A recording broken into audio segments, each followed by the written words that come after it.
시간 예배에 참여한 여러분 위에 하나님의 크신 은혜가 함께 하시기를 주의 이름으로 축원합니다. 자, 2013년 대강절 이 둘째 주일입니다. 우리가 어렸을 때는 이 크리스마스가 있는 12월이 참 좋았습니다. 왠지 설레고 들떠고요. 또 1년에 한 번 있는 이 산타크로스가 와서 또 선물을 주니 사실 가히 축제라 할 만이 있습니다. 그런가 하면 여러분, 교회는 그야말로 성탄절이 가장 큰 축제였죠. 마을 또 곳곳에, 거리 곳곳에 이 캐롤이 넘쳐 흐르고, 또 그리고 이제 교회에서는 우리가 성탄절을 위해서 한 달 혹은 두 달 전부터 발표회를 위해서 밤마다 모여 연습했던 그런 기억이 납니다. 그리고 좀 커서 이제 중고등학생 때에는 크리스마스 전날, 이 크리스마스 이브라 해서 온라인 경험이 있으시죠? 근데 요즘은 교회에서 온라인 안 하고 바깥에서 자꾸 온라인 하더라고요. 좀 이런 문화는 회복되면 좋겠어요. 교회 안에서 온라인. 그게 아직도 우리 마음에, 우리 아주 영상에 남아 있습니다. 밤새 같이 이렇게 이 성탄절을 기다리며 기뻐했던 그런 추억들이 우리 속에 다 있습니다. 그리고 또 특별히 기억나는 게 있어요. 새벽송. 우리 이제 아이들이 줄지어 우리 성도님들 가정을 방문해서 마치 이 천사들이 가정을 방문하는 것처럼 그렇게 이제 노래를 불러드리면 그 이제 성도들 가정에서는 먹을 것을 잔뜩 준비해요. 근데 다들 비스무리하더라고요.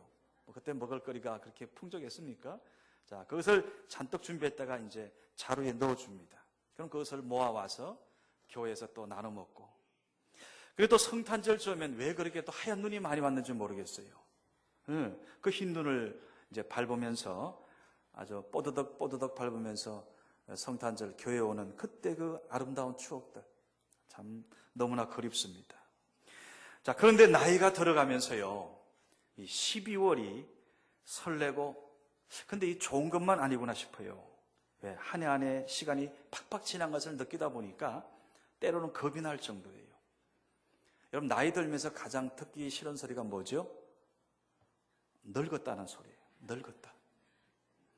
제가 작년 연말 이 초등학교 동창들을 만난 적이 있습니다. 학교 졸업 이후에 40년 만에 만났어요.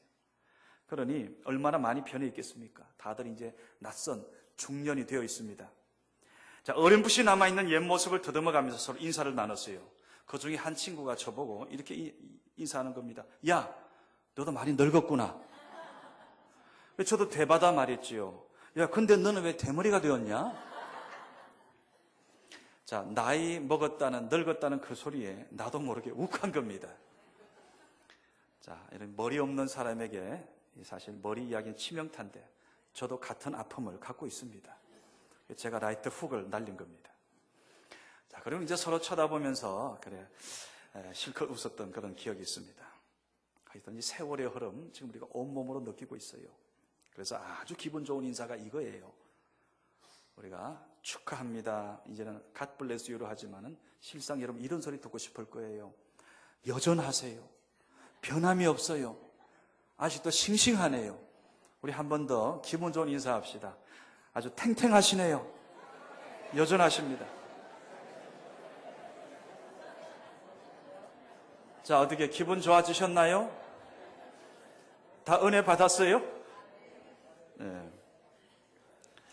자, 오늘 그런데 이 본문을 통해서 우리 사도 바울은 오늘 여러분과 우리에게 정말로 우리의 속마음을 아주 시원하게 해주는 말씀을 해주고 있습니다. 오늘 말씀은 우리가 이 겉사람, 여기에 우리가 많이 지금 그렇게 관심 두고 여기에 우리의 기분이 좌지우지 되는데 그거보다 더 중요한 게 있다는 걸 말씀하고, 특별히 그리스도인들, 우리 그리스도인이 어떤 존재인가, 하나님의 사람들이 어떤 존재인가 오늘 여기 세 절에 불과하지만은 말씀해주고 있습니다. 먼저 여러분 16절 한번 주목해 보세요. 뭐라 그럽니까? 겉사람은 쇠약해 가지만 속사람은 날마다 새로워진다. 이게 바로 하나님의 사람이라는 거예요. 요즘 서울에서 제일 잘 되는 장사 사업이 뭔가 하면 이 피부과 이 얼굴 바꾸는 거 성형외과래요. 왜 그래요? 이 젊어지고 싶다는 모든 사람들의 심리적 상태를 만족을 줄 수 있기 때문에 잘 되는 거예요. 보통 우리의 몸은 25살이 되면 이 노화 현상이 나타난대요. 아니 25살에 무슨 노화? 근데 아무리 몸이 건강한 사람이라도 이 20살이 되면 넘어서면서 한 25살, 그때는 거의 태반이 몸에 있는 세포가 노화 현상이 일어나서 이제 하루에 학자들에 의하면 어떤 경우는 막 20만 개 세포가 막 죽어버린다 그러잖아요. 물론 우리 몸에 그만큼 세포가 수백억이 있기 때문에 그에 비하면 뭐 얼마 안 되지만은 그게 어쨌든 계속해서 노화 현상이 일어난다는 겁니다. 여러분 나이 들어가 보세요. 약봉지 챙겨야죠. 털리도 가지고 다녀야죠. 보청기도 끼워야죠. 이 챙길 게 한두 가지가 아니에요. 그래서 이제 모임에 나가기도 싫은 겁니다. 누가 찾아오는 것도 귀찮고. 그래서 혼자 있는 게 좋아서 나중에 70대가 넘으면 방도 각자 따로 쓴다는 거예요. 이제 그 비밀을 알았어요.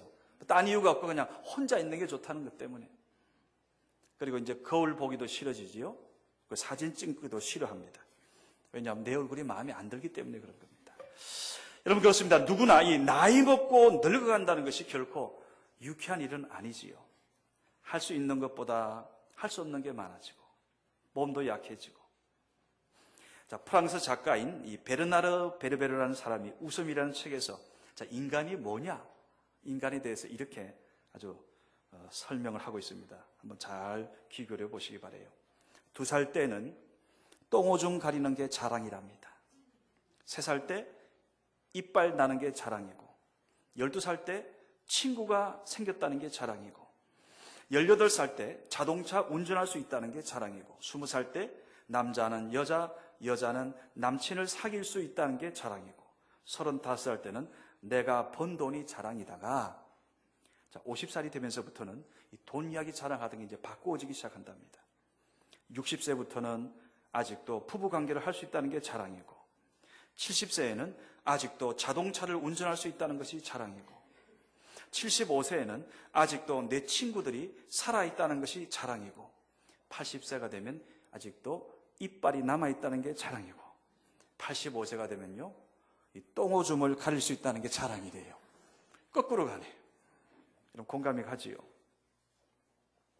우리가 사람의 겉모습만 보면, 오늘 능력만 본다면, 오늘 이 말씀에 나오는 대로 뭐라 그래요? 말씀해 보니까 우리가 낡아진다라는 표현을 씁니다. 우리의 겉사람은 낡아지나. 이 말이 참 맞습니다. 이 낡아진다는 말이 무슨 뜻이에요? 늙어진다는 이야기죠. 자, 예전 성경에는 후패한다 했는데 오늘 여기는 쇠약해간다. 여러분, 늙고 낡아지고 후패하고 쇠약해지는 것만 본다면 오늘 여러분과 우리 모두는 낙심할 수밖에 없어요. 당연히 서럽고 인생이 허무하다고 하겠지요. 근데 오늘 사도 바울은 오늘 본문에서 전혀 다른 차원의 이야기를 하면서 뭐라 그래요? 낙심하지 말라 그래요. 낙심하지 말라. 그럼 우리가 낙심하지 아니하노니, 그러면서 속사람이 날마다 새로워지는 것을 이야기합니다. 우리가 기도하면서 산 세월만큼 하나님의 은혜, 나를 향한 하나님의 사랑을 좀 깨닫지 않습니까?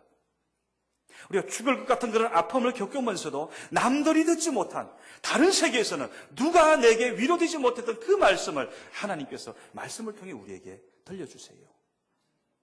또 우리 성도 간의 상처를 주고받으면서 사실은 그게 아픔인 줄 알았는데 사실은 그게 때려보면 내가 십자가를 경험하는 사건이 되고요, 그 자리에서 우리의 새로운 믿음이 돋아나는 것을 우리가 경험할 때가 많이 있습니다. 우리가 하고 싶은 일, 또 가고 싶은 길, 그런 맡겨서 눈물을 흘릴 때 나를 묵묵히 쳐다보시는 주님, 우리가 만났습니다. 정말 주님만으로 만족합니다. 요즘 그런 책 나왔죠. 주님만으로 충분하다는 겁니다.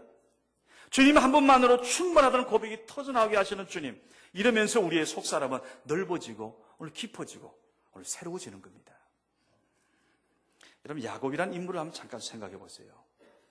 우리가 성경에 많은 그 한 사람 한 사람은 그 사람을 이야기하는 게 사실은 그 사람을 통해서 하나님께서 우리 인생을 해석해 주고 있는 겁니다.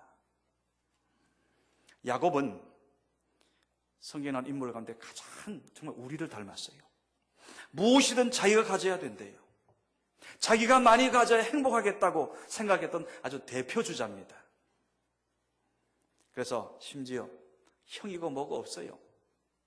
가족관계를 깨서라도 무엇이든 내 손에 쥐고야 말겠다고 그 몸부림쳐 살았던 인물입니다.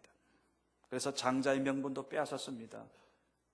삼촌 라반에게 그 가석까지 자기가 사실 도움받았으면서도 그의 가축과 가족을 빼앗으려 20년간 죽으라 이랬습니다. 자, 그렇게 빼앗아 얻은 재산, 나중에 보니까 형 에사한테 또 빠꾸되네요. 자기 자녀들은 말할 수 없는 상처투성이를 받습니다. 그 12아들, 심지어 딸 같은 경우는 이방 사람에게 강간까지 당했습니다. 그리고 아들들은 그것을 복수하겠다고 살인까지 저지르고, 후에는 금지옥에 살아가던 끝까지 포기할 수 없었던 요셉과 베냐민까지 놓아야 했습니다. 자, 이렇게 야곱의 그 사람은 낡아져 갔습니다. 부서져 갔습니다. 근데 그의 육신이 다 낡아서 130살이 되었을 때 비로소 그는, 거기 보면 애굽왕 바로를 축복하는 말씀이 나와요. 바로를 축복했다 그래요. 여러분, 이 장면을 어떻게 생각합니까? 한 나라의 애굽의 전체의 국왕인 파로를 향해 일기에 가나안 땅에선 그 130살이 넘은 그 꼬부랑 그 할아버지가, 우리가 보기에는 무능한 한 사람이, 초라한 노인이 한 나라 국왕을 하나님의 이름으로 축복하고 있는 겁니다. 바로 야곱은 130년 세월만큼 하나님을 만난 이후 속사람이 새로워진 것입니다. 여러분, 새로워진 만큼 내가 다른 사람을 축복할 수 있고, 내가 새로워진 만큼 줄 것이 많아지고, 새로워진 만큼 하나님의 은혜를 받는 지경이 넓어질 줄 믿으시기 바랍니다. 우리가 사용하는 말 가운데 이 공술에 공수거라는 그런 말이 있어요. 빈손으로 왔다가 빈손으로 간다. 그냥 이 무슨 철학적인 얘기처럼 써먹는데요. 여러분, 정확히 우리가 하나님을 만난 이후에는 사실은 이 개념이 달라집니다. 우리 그리스도인은 그렇지 않습니다. 하나님의 사람은 빈손으로 왔다가 많은 것을 가져가요. 많은 것을 이곳에서 사는 동안 쌓아놓습니다.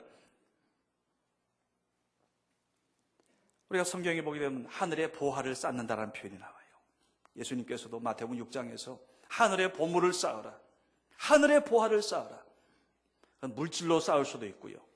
사도 바울처럼 많은 영혼을 하나님 앞으로 전도하고 구원해서 하늘의 보화를 쌓을 수 있고, 마태복음 25장에 보게 되면 오늘 여러분과 우리가 하는 지금 요 하나하나, 찬양대가 찬양하는 것, 예배드릴 때 잠자지 않고 집중해서 하나님 앞에 제대로 예배하는 것. 지금 한 사람 자고 있어. 그리고 우리가 선을 행하는 것 있잖아요. 지극히 다른 내 형제에게 지극히 하고 작은 것이라도 예수님은 뭐라고 그래요? 그거 내게 한 거다. 그러니까 우리가 이 땅에 산 그 모든 것이 하나님 앞에 주님의 이름으로 쌓여지는 겁니다. 그리고 하나님께서는 그것을 반드시 상급으로 보상해 주겠다고 약속하고 있습니다. 그러게 여러분, 우리가 이 나이 들어가는 것, 이거 슬픈 게 아닙니다. 시편 92편 12절 말씀이에요. 의인은 종려나무같이 번성하며 레바논의 백향목같이 번성하리로다. 그는 늙어도 여전히 결실하며 진액이 풍족하고 빛이 청청하니. 할렐루야.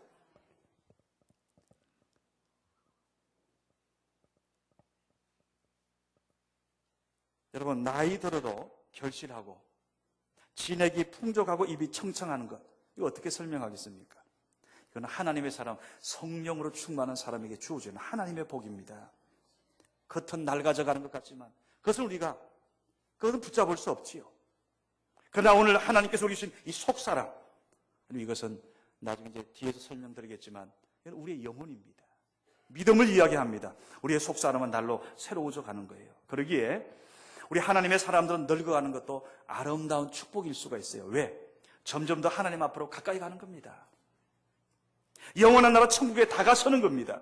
사도 바울의 생각처럼 우리가 한 해 나이 먹고 하나님 앞에 가까이 가는 그 시기에 우리는 더욱더 하나님의 영광의 그 자리에 점점 더 우리가 먼저 다가가는 거지요. 그러기에 2013년 12월 제가 이 말씀 준비하면서 생각을 바꿨어요. 사실은 달력을, 우리 교회 달력이 석 달이 있잖아요. 지난 달이 있고 현재의 달이 있고 앞에 달이 있는데, 근데 전 매년 지금껏 꼭 되면 12월 달 달력은 11월 거기에 그냥 정지해 놔둡니다. 뜯지 않아요. 그냥 그대로 놔둬요. 붙잡고 싶어서. 근데 가만히, 그래서 어제 내가 딱 그냥 원상대로 그냥 습관대로 딱 하나 했어요.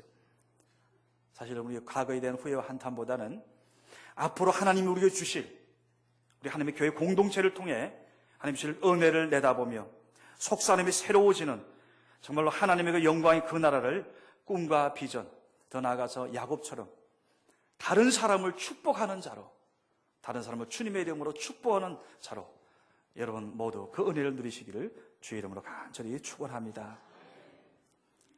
여러분 17절 한번 주목해 보세요. 뭐라 그럽니까? 자, 고난을 이야기합니다. 자, 고난이란 이제 환난이라 표현되어 있는데, 자, 우리가 잠시 받는 환난에 경한 것, 그것은 지극히 크고 영원한 영광에 중한 것을 우리에게 이루게 하기 위한 통로라. 무슨 이야기입니까? 고난을 잠시 받는 환난이라 여기면서 하나님의 영원한 영광을 바라보며 살 수 있는 자, 바로 그 사람이 하나님의 사람이요 그리스도인이라는 겁니다. 사실 여러분, 사도 바울만큼 많은 고난을 겪은 인물이 있을까요? 어쩌면 그가 예수 만나지 않았으면 세상적으로는 잘 나갔을지 몰라요.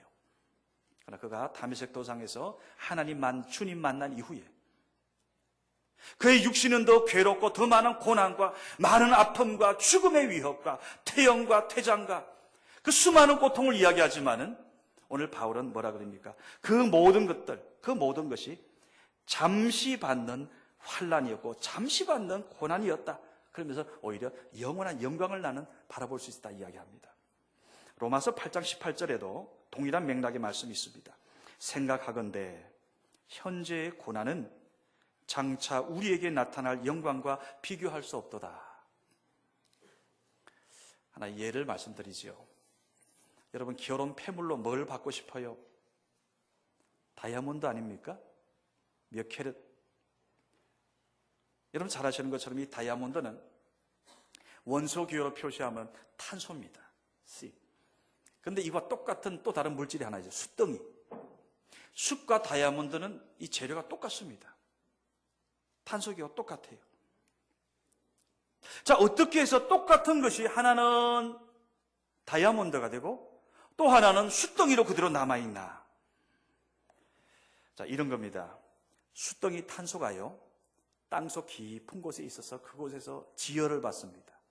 지압을 받아요. 어마어마한 이 지열과 지압을 끝까지 견디고 통과하면 다이아몬드가 된대요. 반면 그 탄소가 아무런 고난도 없이 그냥 세월만 보내버리면 그냥 숯덩이 그대로 남아있는 겁니다. 숯덩이 그대로. 어쩌면 오늘 여러분과 우리 인생도 그런 것 같아요. 그래서 나 그저 하나님 고난 없이 나 이대로 그냥 평안히 지내고 싶습니다 하는 사람, 당장은 좋을지 몰라도 하나님의 크신 그 은혜의 세계를 우리가 체험하지 못할 수가 있어요. 반면에 이런 문제가 발생할 때마다 이건 내가 하나님의 은혜를 체험하는 기회가 된다. 그러면서 야고보서 5장 말씀대로 고난당할 때 뭐해요? 더 기도하고 더 하나님 붙잡고 더 끌어안고 말씀 붙잡고 할 때요, 그 말씀이 내게 위기에서 구해주시고 고난 가운데 하나님의 기도의 능력을 체험하고 믿음의 기도가 참으로 구원의 역사를, 병든 자도 구원하는 그런 은혜를 여러분 체험하지 않습니까? 나는 여러분 모두가 숯덩이 같은 인생이 아닌 정말 다이아몬드 같이 하늘의 별처럼 영원히 빛나는 고난의 터널을 잘 통과하여 영광의 영원한 것을 볼 수 있는 영안을 가지시기를 주의 이름으로 축원합니다. 오늘 18절 말씀 뭐라 그럽니까? 자, 보이는 것 바라보지 말고 보이지 않는 것을 바라보는 자, 보이는 것에 집착되지 않고 보이지 않는 것, 그것을 바라보는 자가 바로 하나님의 사람이요, 정말 하나님이 원하시는 그리스도인이라는 겁니다. 여러분, 우리 인간은 뭐로 구성되어 있습니까? 뭐 보니까 다양하게 보이지만 딱 두 개예요. 육체와 영혼입니다. 육체와 영혼. 오늘 성경 본문의 표현을 빌리면 겉사람과 속사람. 겉은 육체요, 속은 영혼이지요. 보이는 것은 육체고 보이지 않는 것 영인 겁니다. 영혼. 자, 이 육체와 영혼은 밀접한 관계가 있어요. 예를 들어서 어제 제가 토요일 오후에 목욕탕에 갔어요. 오늘부터 부흥회잖아요. 목욕제게 해야지요. 깨끗이 씻어야 하나님도 좋아할 것 같아서 때 빼고 광냈습니다. 가서 이제 목욕을 하는데, 예전에는 사실 우리가 등을 서로 밀어주는 이런 아름다운 풍경이 있었는데, 요즘은요, 우리 등 밀어주자 그러면 이상하게 봐요. 제가 한 2주 전에 목욕 갔다가 거절당하고 제가 상처를 많이 받았어요. 이상한 눈을 보더니 안 해요, 저 안 해요 이래서, 그래서 이제 안 해야 되겠다 이랬는데, 어제는 거꾸로 제 옆에 있던 덩치 좋은 젊은이가 저 선생님 제가 등 밀어 드릴게요 그래요. 그래서 이제 그래요? 그럽시다. 내가 먼저 밀어드리죠 했더니 아니요, 제가 먼저 민대. 저 이제 등을 밀어줘요. 밀어주는데 얼마나 그냥 기분이 좋던지, 제 손 닿는 부분은 제가 씻지만 뒤는 해결이 안 되잖아요. 이야, 이게 동력자다. 목욕탕의 동력자. 그 다음에 이제 제가 이제 밀어준다고 딱 돌았었는데 보니까 등짝이 나보다 한 배 반이 커. 완전히 운동권 선수인가 봐요. 내가 정성을 다 이제 밀어주면서 전 좀 시간을 끌었죠. 저 교회 다니세요? 저는 성교회 목사인데요. 성교회 어디 있어요? 여기 저 상봉 이마트 옆에 있어요. 이러면서. 그랬더니 자기도 교회 다닌대요. 3년 전부터. 3년 전에 이제 결혼했는데, 그때 결혼한 지금 이 부인 되시는 분이 예수 잘 믿고 장모님이 예수를 잘 믿는데요. 자기는 원래 집이 지금 저 압구정인데 직장도 거기래요. 근데 장모님이 예수 잘 믿고 잘해줘서 지금 여기 장모집에 와 있대요. 경남 아너스빌. 별 얘기를 다 하네. 자, 제가 좀 다른 얘기 하려고 하는 게 아니에요. 서로 등을 밀어주고 때를 뺐더니 얼마나 기분이 좋죠. 지금도 기분이 좋아요. 지금까지도 기분이 좋아요. 여러분, 몸의 때는 목욕하면 사라집니다. 그러나 오늘 우리의 마음에 있는, 영혼 속에 있는 이 때는 어떻게 해야 사라집니까? 몸은 우리가 목욕하면 정말로 기분 좋아져요. 근데 그거 또 씻어야 돼. 근데 여러분, 우리 마음 속에 있는, 이 영혼 속에 있는, 눈에 보이지 않는 영혼의 때는 어떻게 해야 여러분 깨끗해질 수 있냐고요. 오늘 그래서 여기 말씀합니다. 18절에서 우리가 주목하는 것은 보이는 것이 아니요 보이지 않는 것이니. 보이는 것도 물론 중요하지만 더 중요한 건, 보이는 것은 잠깐이고 보이지 않는 것은 영원하다는 겁니다. 육체 물론 중요합니다. 그러니까 육체, 몸 깨끗하게 하니까 기분이 좋아지잖아요. 그건 잠깐인데. 그러나 우리의 영혼이 깨끗해지면 어디요? 육체는 두고두고 그냥 감사하고 신이 나는 거죠. 여러분, 성경의 인물들을 보세요. 그들은 하나같이 육신이 아니라 속사람을 새롭게 하는데 영혼의 건강을 위해서 진력했습니다. 그래서 사도 베드로는 이렇게 말씀합니다. 베드로전서 3장 3절에 보니까 너희 단장은 머리를 꾸미고 금을 차고 아름다운 옷을 입는 외모로 하지 말고, 그 다음에 이제 이걸 얘기합니다. 오직 마음에 그 영혼에 숨은 사람을 온유하고 안정된 심령에 썩지 아니할 것을 알아. 이는 하나님 앞에 값진 것이라. 여러분, 우리 하나님 앞에서 육신의 때를 씻는 것도 중요하지만 영혼의 때를 씻는 것, 영혼을 깨끗하게 하는 것, 이게 더 가치 있고 하나님이 기뻐하시는 것인 줄로 믿으시기 바라요. 성경은 그러잖아요. 사랑하는 자여, 내 영혼이 잘된 같이, 네 영혼이 잘 돼야 된다는 겁니다. 네 영혼이 잘된 같이 범사도 잘 되고 강건할 줄로 믿는다. 여러분, 자, 그렇다면 우리의 어떻게 하면 이 속사람을 새롭게 하고 우리의 영혼을 정말 깨끗하게 할 수 있을까? 여러 가지가 있죠. 여러분 다 아시는 대로 우리가 말씀을 가까이 하다 보면 내 영이 깨끗해집니다. 말씀을 대하다 보면요, 제가 지금도 기억이 나요. 저희 벌써 몇백 번 얘기한 것 같아요. 제가 아버지 서재 지나갔는데 아버님께서 이건 뭐예요? 말씀 보시면서 막 하나님 은혜를 깨달은 거예요. 근데 저도 이제 목사 된 지금 저도 이제 그걸 깨닫습니다. 아버님, 내 그때 그 마음이 이해가 되는 겁니다.